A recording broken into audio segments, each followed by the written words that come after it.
అవని stories.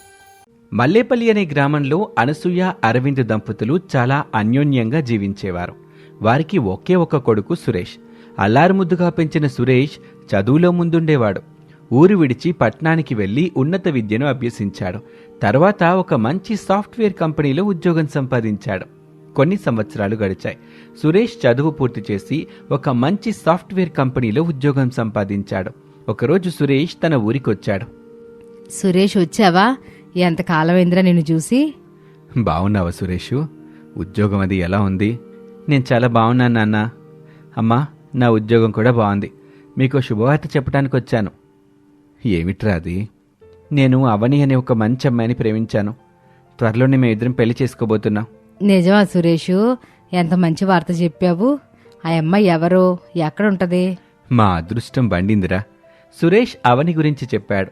ఆమె చూడ్డానికి చాలా అందంగా, సాంప్రదాయబద్ధంగా ఉంటుందని, మంచి మనసున్న మనిషి అని తెలిపాడు. త్వరలోనే పెళ్లి ముహూర్తం కూడా నిశ్చయించుకున్నారు. పెళ్ళయి సురేష్తో కలిసి అవని అత్తారింటికి వచ్చేసింది. ఇది నీ ఇల్లు కూడా అమ్మా. ఇప్పుడు నువ్వు మా కూతురుతో సమానం. ఊర్లో కూడా అవని అందరితో తొందరగానే కలిసిపోయింది. ఆమె మంచితనం అందరినీ ఆకట్టుకుంది. అయితే అవనికి ఒక ప్రత్యేకమైన అలవాటు ఉండేది. ఊరికి దగ్గరలో ఉన్న పెద్ద చెరువు ఆమెకు చాలా ఇష్టమైన ప్రదేశం. సురేష్, మన ఊరి పక్కన ఉన్న ఆ పెద్ద చెరువు ఎంత బాగుందో తెలుసా? నాకు చిన్నప్పటి నుండి అలాంటి ప్రదేశం అంటే చాలా ఇష్టం. నిజమా అవని? నేనెప్పుడంతగా గమనించలేదు. అంత ప్రత్యేకంగా ఏముందక్క నీకు? అక్కడ ప్రశాంతంగా ఉంటుంది. చుట్టూ పచ్చని చెట్లు, స్వచ్ఛమైన నీరు. నాకెంతో ఆహ్లాదంగా అనిపిస్తుంది. చిన్నప్పుడు మా నాన్న నన్ను అక్కడికి తీసుకెళ్లేవారు. కొన్ని రోజుల తర్వాత అవని ఒంటరిగా ఆ చెరువు దగ్గరకు వెళ్తుంది. గట్టు మీద కూర్చొని నీటివైపు చూస్తూ తన చిన్ననాటి జ్ఞాపకాల్లో మునిగిపోతుంది. ఇంతలో ఒక పిల్లవాడు అటుగా వెళ్తూ ఆమెను చూస్తాడు. అక్క, మీరెప్పుడు ఇక్కడ కనిపించలేదే? మీరేం చేస్తున్నారు? నేను కొత్తగా పెళ్ళై ఈ ఊరికొచ్చాను. నాకు ఈ చెరువు అంటే చాలా ఇష్టం. ఊరికే ఇలా కూర్చొని ఉన్నాను. ఓహో, మా అమ్మ కూడా ఎప్పుడూ ఈ చెరువు గురించి చెబుతుంది. ఇక్కడ చాలా చేపలు ఉంటాయంట కదా. నిజమే, నాకు చేపలు పట్టడం అంటే చాలా సరదా. చిన్నప్పటి నుండి మా నాన్న నాకు నేర్పించేవారు. నిజంగానా? మీకు చేపలు పట్టడం వచ్చా? నాకు కూడా నేర్పించవచ్చు కదా. తప్పకుండా నేర్పిస్తాను. ఒకరోజు నీకు గాలం వేయడం చూపిస్తానులే. ఆ తర్వాత అవని తరచూ ఆ చెరువుకు వెళ్లటం మొదలుపెట్టింది. ఒకరోజు ఆమె చేపలు పడుతూ ఉండగా అనసూయ చూసింది. అవనే, ఏంటమ్మా, ఏం చేస్తున్నా? చేపలు పడుతున్నావా? నీకు ఇది ఎప్పుడు అలవాటైంది? అవునత్తయ్య, నాకు చిన్నప్పటి నుండి సరదా ఉంది. మా నాన్న దగ్గర నేర్చుకున్నాను. ఆ ఆడపిల్లలు చేపలు పట్టడం ఏంటమ్మా? మన ఇంటి ఆడవాళ్ళు ఎప్పుడు ఇట్లాంటి పనులు చేయలేదు. నాకు ఇది చాలా ఇష్టమైన పని అత్తయ్య. కాసేపు అలా గడిపితే మనసు ప్రశాంతంగా ఉంటుంది. అలా అవనికి చేపలు పట్టడం ఒక ప్రత్యేకమైన అలవాటని ఇంట్లో వాళ్లకు కూడా తెలిసిపోయింది. అవని తరచూ చెరువుకు వెళ్లి చేపలు పడుతూ ఉండటం అనసూయకు అంతగా నచ్చేది కాదు. ఒకరోజు సురేష్ ఇంటికి రాగానే ఈ విషయం గురించి మాట్లాడుతుంది. సురేషు, నీ భార్య చేసే పనులు అసలు నచ్చట్లేదురా. ఏం జరిగిందమ్మా? అవని ఏం చేసింది? ఏం చేసిందో ఏమిటో, రోజు ఆ చెరువు దగ్గరే ఉంటది. ఇంటి పనులు పట్టించుకోదు. ఇంటికి వచ్చిన ఆడపిల్ల ఇంటి పనులు సహాయం చేయాలి గాని ఇట్లా మగాల్లాగా చెరువులు వెంట తిరగడం ఏం బాగలేదురా.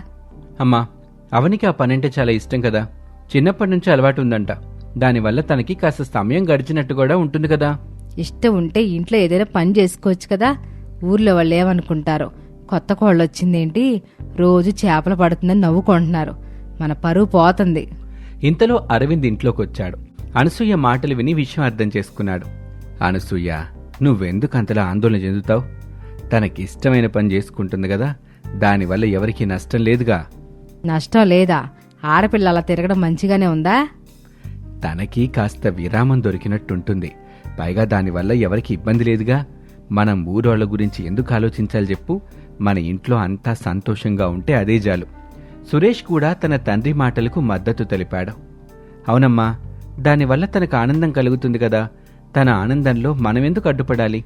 పైగా ఆమె ఇంటి పనులు కూడా చక్కగా చేస్తుందిగా. కానీ సురేషు, ప్లీజ్ అమ్మా, అవనిని తన ఇష్టం వచ్చినట్టుగా ఉండనిద్దాం. దానివల్ల ఎవరికీ ఏ హాని లేదు కదా. మనం తన వ్యక్తిత్వాన్ని గౌరవించాలమ్మా. అలా కాలం గడుస్తుంది. ఊళ్ళో పరిస్థితులు మారుతాయి. సురేష్ పట్నంలో ఉద్యోగం చేస్తున్నా ఊళ్ళో అందరి కష్టాలు చూసి చాలా బాధపడేవాడు. ఇంటి ఖర్చులు కూడా పెరిగిపోయాయి. అరవింద్కి వయసు మీద పడ్డంతో ఆయన పెద్దగా పని చేయలేకపోతారు. అనసూయ కూడా ఇంటి పనులకి పరిమితమవుతుంది. ఇంట్లో ఆర్థిక ఇబ్బందులు మొదలవుతాయి. యావండి, ఈ నెల ఇంటి ఖర్చులు ఎలా గడుస్తాయో అర్థం అవ్వట్లా. నిత్యావసరాల ధరలు కూడా పెరిగిపోయాయి. నిజమే అనసూయ, నాకేమో వయసు పైబడింది, పెద్దగా ఏ పని చేయలేకపోతున్నాను. సురేష్ పంపే డబ్బులేమో సరిపోవటం లేదు. సురేష్ సెలవులివ్వటంతో ఊరికొస్తాడు. తల్లిదండ్రులతో, అమ్మా నాన్న, మీరేం దిగులు పడకండి, నేనున్నాను కదా, వీలైనంత ఎక్కువ డబ్బు సంపాదిస్తాను. నువ్వొక్కడవి అంతని సంపాదిస్తావయ్యా, అక్కడ నీ కూడా ఖర్చులుంటాయి కదా. అవును నాయనా, నీ మీద ఎక్కువ భారం వెయ్యాలని లేదు. ఊళ్ళో పరిస్థితులు చూస్తుంటే చాలా బాధగా ఉంది. అందరూ పనులు లేక ఇబ్బందులు పడుతున్నారు. నాకు తెలుసు నాన్న, ఇక్కడ నా మనసు కూడా సరిగ్గా లేదు. మా వాళ్ళందరి కష్టాల్లో ఉంటే నేను ఇక్కడ సుఖంగా ఎలా ఉండగలను చెప్పండి? ఏదో ఒక ఉపాయం ఆలోచించాల్సిందే. అలా ఆ కుటుంబం కష్టకాలంలో ఒకరికొకరు ధైర్యం చెప్పుకుంటూ ఉండగా అవని ఒక మంచి ఆలోచనతో అక్కడికి వచ్చింది. ఇలా దిగులుగా కూర్చుంటే ఏ లాభం? నాకు చేపలు పట్టడం వచ్చు కదా, ఈ సమయంలో అదేమని ఉపయోగపడుతుందేమో చూద్దాం. ఎవరికీ చెప్పకుండా ఒక్కసారి వెళ్ళొస్తాను అని అవని మనసులో అనుకుని వెంటనే లేచి నిశ్శబ్దంగా తలుపు తీసుకుని బయటకొస్తుంది. తనతో పాటు తన చేపల గాలం తీసుకుని వెళ్తుంది. చీకటి ఇంకా పూర్తిగా తొలగక ముందే ఆమె చెరువుకు చేరుకుంటుంది. గంటలు గడుస్తున్న కొద్దీ ఆమె బుట్ట నిండుగా మంచి మంచి చేపలతో నిండిపోతుంది. ఇంత మంచిగా చేపలు పట్టానా? ఇప్పుడు వీడితో ఏం చేయను? అమ్మితే కాస్త డబ్బులొస్తాయి కదా, ఇంటి ఖర్చులకు ఉపయోగపడొచ్చు. చేపల బుట్టతో అవని నేరుగా ఊరి సంతకు చేరుకుంటుంది. అక్కడ ఒక ఖాళీ ప్రదేశం చూసి తన వెంట తెచ్చుకున్న చిన్న బల్ల వేసుకుంటుంది. దానిమీద చేపలు పెట్టి అమ్మటం మొదలుపెట్టింది. ఊరి ప్రజలంతా ఆమెను అలా చూడ్డం కొంచెం ఆశ్చర్యంగా అనిపిస్తుంది. అరే, ఇదేంటి, సురేష్ భార్య ఇక్కడ చేపలు అమ్ముతుంది? అవును మరి, పట్నం నుంచి వచ్చిందేమో, బజార్లో కూర్చోవడం కొత్తగా ఉందేమో. కొంతమంది మహిళలు కూడా వెనక గుసగుసలాడుకుంటూ ఉంటారు.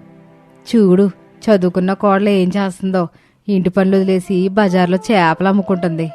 అవునులే, అత్తగారు ఏమంటున్నారో, ఇది మంచి పద్ధతి కాదు కదా.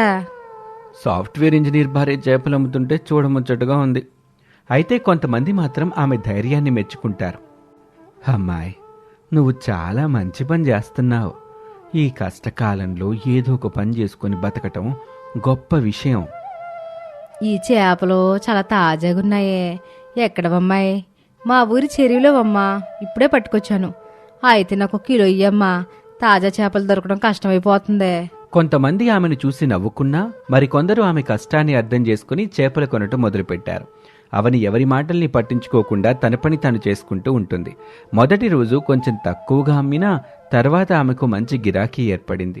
ప్రతిరోజు అవని తెల్లవారుజామునే నిద్రలేచి చెరువుకు వెళ్లేది, చేపలు పట్టేది, మధ్యాహ్నానికి వాటిని అమ్మి వచ్చేది. ఈ నెల పాల ఖర్చులు అవని ఇచ్చిన డబ్బులతోనే సరిపోయాయి, లేకుంటే చాలా ఇబ్బంది ఉండేది. చూసావా అనసూయ, నేను చెప్పలేదా తన కష్టానికి ఫలితం ఉంటుంది అని? అలా అవని తన సంపాదనతో ఇంటికి ఆర్థికంగా అండగా నిలబడుతుంది. ఒకరోజు అనసూయ అవనిని దగ్గరగా పిలుస్తుంది. ఆమె కళ్ళల్లో ఒక విధమైన పశ్చాత్తాపం కనిపించింది. అవని, అమ్మా కాసేపిట్రా, నన్ను క్షమించావని. మొదట్లో నువ్వు చేసే పని తప్పుగా అర్థం చేసుకున్నా.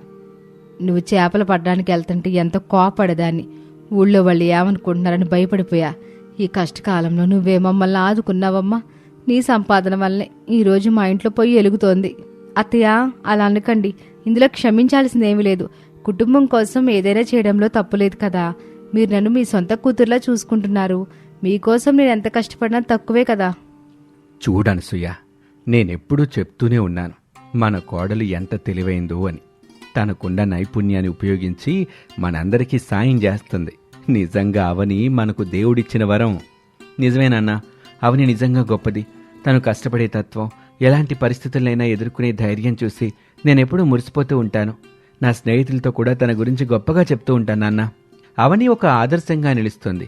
చదువుకున్న సాంప్రదాయమైన కుటుంబంలోకి కోడలిగా వచ్చిన తనకున్న ప్రత్యేకమైన నైపుణ్యాన్ని ఉపయోగించి కష్టాలను ఎలా ఎదుర్కోవచ్చో ఆమె నిరూపించింది.